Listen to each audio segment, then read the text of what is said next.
क्या कहेंगे?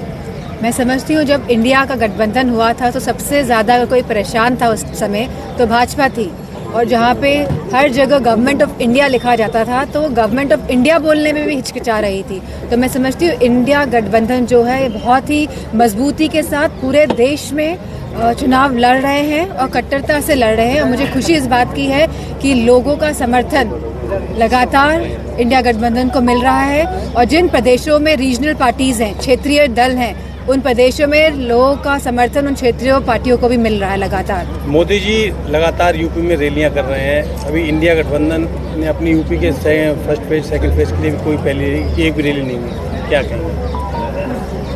हिंदुज़्म में बहुत बड़ी कहावत है कि प्राण जाए मगर वचन ना जाए, और जहां भाजपा की सरकार आई थी और उन्होंने कहा था कि सबसे पहले 14 लाख रुपए लोगों के अकाउंट में पहुंचेंगे, बात यहां से शुरू करते हैं। उसके बाद कहा था कि 2 करोड़ लोगों की नौकरियां लगेंगी युवाओं की हर प्रति वर्ष।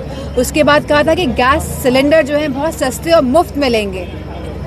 उसके बाद कहा था कि पेट्रोल डीजल के दाम कम कर दिए जाएंगे। तो इस तरह की बहुत सारी बातें कही गई, जहां कहा गया था कि जो बिजली की व्यवस्था में सुधार लाया जाएगा, जहां कहा गया था कि आवारा पशुओं की जो परेशानियां हैं जिससे हमारा किसान त्रस्त है आज, उसमें भी सुधार किया जाएगा, उन परेशानियों को हटाया जाएगा। कहीं ना कहीं यह सरकार जो बातें कहती आई है उन सभी में विफल रही है, और मुझे पूरा भरोसा है कि लोगों का साथ, समर्थन और प्यार समाजवादी पार्टी के साथ है। मोदी जी फॉरेन कंट्री से कई वॉलंटियर बुला रहे हैं इलेक्शन में, लोकसभा चुनाव वोटिंग के लिए।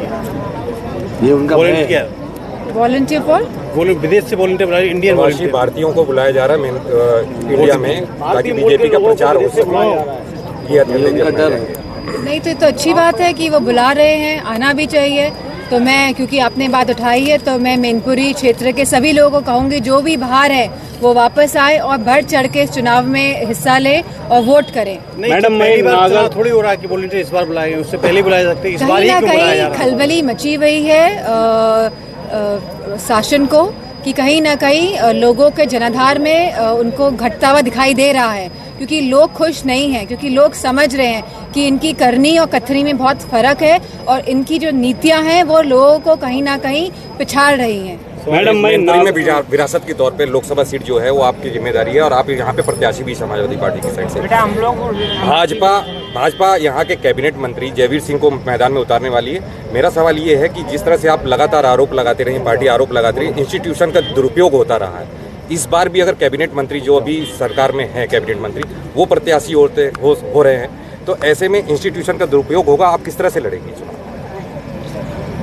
पार्टी पूरी मजबूती के साथ लड़ेगी, क्योंकि इंस्टीट्यूशन का दुरुपयोग कन्नौज में भी किया गया था, मैनपुरी में पिछले चुनाव में किया गया था, और हमारे जितने भी समर्थक हैं, पार्टी के जितने भी नेता हैं और जितने भी हमारे लोग हैं, उन्होंने मजबूती के साथ और बहुत चालाकी से इस शासन के जो प्रभाव है और जो शासन का जो ये सख्त रुख है उसका सामना किया था। और आप देखेंगे कि इस बार का भी जो रिजल्ट रहेगा वो पिछली बार से भी अच्छा रहेगा। अगर जयवीर सिंह प्रत्याशी होते तो मैं समझती हूँ इससे अच्छी कोई बात ही नहीं हो सकती है। सांसद जी, मैनपुरी जो वोटर्स है वो नंबर 1 पे यादव वोटर्स आता है। बीजेपी मोहन यादव को यहाँ चुनाव प्रचार में भेज रही है लोकसभा चुनाव को लेकर, कैसे देखती हैं? मैनपुरी जो पूरा क्षेत्र है ये समाजवादी विचारधारा की भूमि रही है, और मैं समझती हूँ जो विचारधारा यहाँ से निकली वो पूरे प्रदेश में गई, जिसकी वजह से लोगों में समानता आई, संपन्नता आई, और लोगों ने भाजपा पर विश्वास करके उन्हें सरकार में चुना।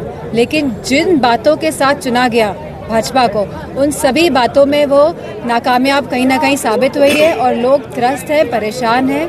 और मैं समझती हूँ कि पूरा साथ समर्थन समाजवादियों को यहाँ की जनता का मिलेगा। चलिए, ठीक, थैंक यू।